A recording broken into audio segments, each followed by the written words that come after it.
சேலம் மாவட்டம் ஏற்காட்டிற்கு தமிழகம் மட்டுமின்றி பல்வேறு மாவட்டம் வெளி மாநிலங்களிலிருந்து ஏராளமான சுற்றுலா பயணிகள் வந்து செல்கின்றனர்.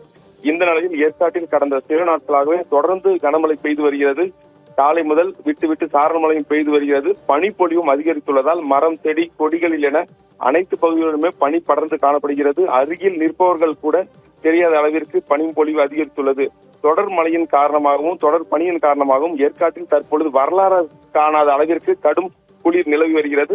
இதனால் ஏற்காட்டில் வசிக்கும் மக்கள் மற்றும் தொழிலாளர்கள் கடும் சிரமத்துக்கு உள்ளாகி வருகின்றனர்.